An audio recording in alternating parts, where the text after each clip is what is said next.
sortons de la logique de court terme des marchés, prenons un peu de hauteur à travers un thème structurel. Je disais en titre le thème de la voiture électrique, mais non, c'est beaucoup trop étroit. C'est le thème de la mobilité de demain. On en parle avec Anne-Laure Frischlander-Jacobson à mes côtés en plateau. Bonjour Anne-Laure. Bonjour Grégoire. Vous êtes DG de BNY Mellon IM avec une stratégie, un fonds tourné vers cette mobilité de demain, la nouvelle mobilité que je résume à la voiture électrique. C'est une petite partie de ce thème. Oui, tout à fait. Tout à fait. C'est bien plus grand que la simple voiture électrique. Il y a un défi aujourd'hui qui est lié à la zone urbaine. Et aujourd'hui, il faut totalement repenser cette zone urbaine. Auparavant, vous aviez une personne qui parlait des États-Unis et notamment du plan d'infrastructure. Je voudrais juste faire un parallèle avec ce qui est en train de se jouer en ce moment. Le plan d'infrastructure de Biden est notamment un plan pour mettre le climat au sein des préoccupations numéro 1. C'est aujourd'hui, ça représente 174 milliards de dollars qui va être mis en place pour booster les véhicules électriques. Donc c'est gigantesque. Il y a aussi un plan de recherche et développement qui est mis en place, 35 milliards pour la recherche et le développement, avec des mises en place de parcs de stationnement qui vont être construits partout aux États-Unis.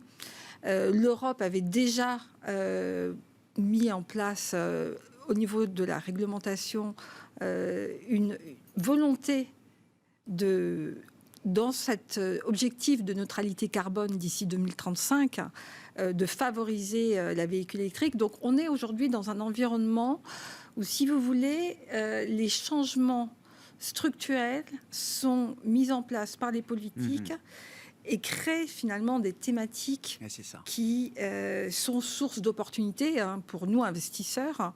Ça donne presque un guide pour l'investisseur, d'une certaine manière. Ces grands plans d'infrastructure, ça permet à l'investisseur de se créer un guide d'investissement pour l'avenir. Voilà, d'identifier quelles vont être les grandes disruptions, les grandes tendances. Alors, l'urbanisation, pourquoi ce défi aujourd'hui de la mobilité ? Si on regarde, on est les choses d'une façon très simple. La population mondiale augmente. On s'attend à être près de 10 milliards dans quelques années. Au-delà de cela, on a la zone urbaine. La population vit de plus en plus en zone urbaine. On estime que 2/3 d'ici 2035 vivra en zone urbaine. Et le transport est aujourd'hui la cause d'à peu près 2/3 des émissions de gaz à effet de serre. Et ce n'est pas simplement une cause environnementale. Si on regarde ne serait-ce que sur la partie sécurité. On a aujourd'hui, en termes d'accidents de la route, on estime que c'est à peu près plus d'1 million, 1,3 million de décès causés par les accidents de la route dans le monde. C'est simplement à peu près les chiffres du coronavirus l'an dernier. On n'a pas confiné les voitures pour autant. Simplement, c'est pour vous donner un petit peu les perspectives de l'enjeu. Et ça, par exemple, la voiture autonome peut permettre d'améliorer cette question de la sécurité du transport. Ça fait partie des objectifs. Encore une fois, dans les défis, le temps passé, la productivité, un problème de productivité aujourd'hui, le temps passé dans le trafic, alors que finalement, et devient de 3 fois supérieur, alors que finalement 95% du temps, votre voiture elle est garée, c'est devenu quelque chose. Il y a une obligation aujourd'hui, c'est impossible de ne pas révolutionner l'idée de la mobilité. Alors, la mobilité, nous, on a identifié finalement un acronyme lié à ce thème de la mobilité, qui est CAP, connectivité, autonomie, partage et électrification. Ça, c'est les 3 verticales de votre stratégie tournée vers la mobilité. Oui, et c'est là où on identifie, comme vous le disiez tout à l'heure, c'est bien plus large que la véhicule électrique. Ça va sur tout ce qui est annexe. Si on prend la connectivité, l'idée, c'est de se dire que de plus en plus, les nouvelles véhicules vont devoir avoir des formes de communication de plus en plus sophistiquées, que ce soit de véhicule à véhicule, véhicule à l'infrastructure. C'est le cloud. C'est les infrastructures nouvelles qui vont être mises en place pour se connecter avec ces nouvelles formes de programmes de véhicules électriques. La 5G, hein, la 5G va permettre aujourd'hui de complexifier complètement le système. On va avoir ce qu'on appelle le edge computing, c'est-à-dire des choses qui vont être instantanées et permettre aux véhicules de communiquer d'une façon complètement instantanée avec l'infrastructure. Donc c'est une révolution qui s'opère. Et donc, on a aujourd'hui un potentiel de progression vers tout ce qui est software, logiciel de mise en place, qui est considérable. L'autonomie, on a déjà aujourd'hui dans l'autonomie des systèmes d'assistance au freinage, des systèmes de...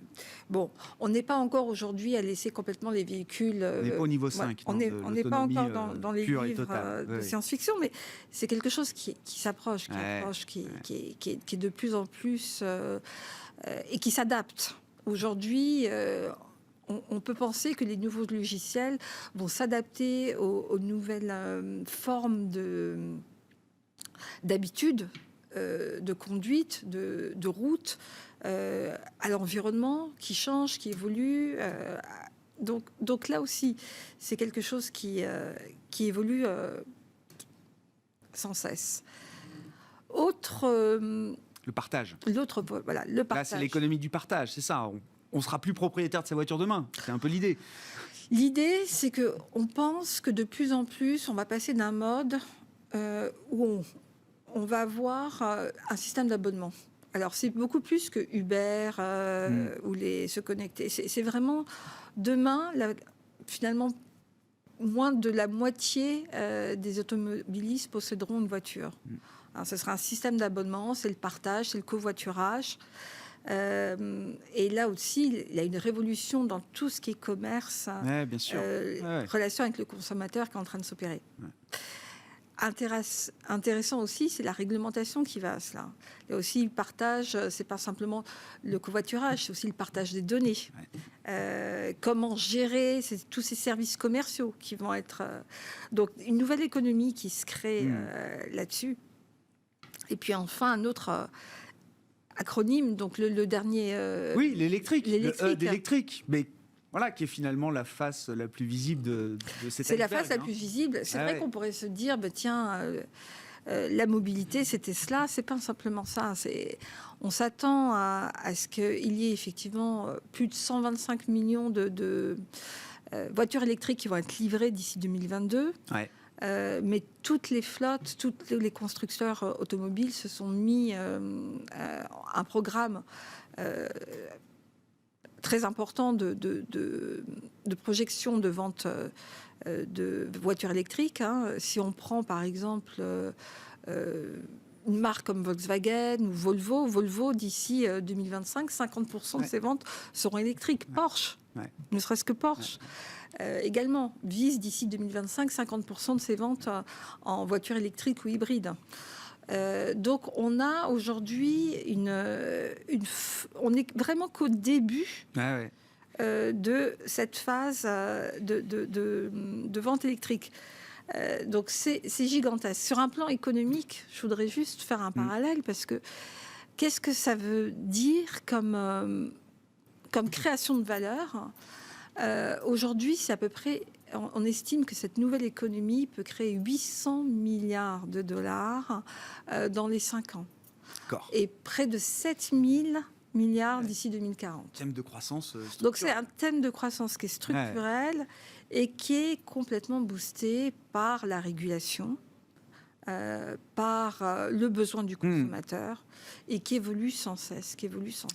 Thème global, j'imagine, très large, très profond. Pour conclure là-dessus, il y a plus de 15 secteurs, c'est ça, qui sont intégrés dans ce thème de la mobilité, en tout cas à travers le fonds Mobility Innovation Fund que vous avez chez Alors nous, on a BNY Mellon. 17, effectivement, 17 secteurs, parce que ça, c'est exactement, c'est pas simplement un équipementier, c'est jouer toute l'industrie, les logiciels, et donc c'est effectivement très varié, très large, c'est un thème de croissance. Et c'est un thème qui est très diversifié en termes géographiques, parce que c'est vrai qu'il y a aussi la composante émergente. Je prends l'exemple d'un pays comme la Chine, aujourd'hui qui est particulièrement avancé et particulièrement friand des véhicules électriques, qui est aujourd'hui en projection de vente de voitures électriques, le pays qui va prendre une des plus grandes parts de marché.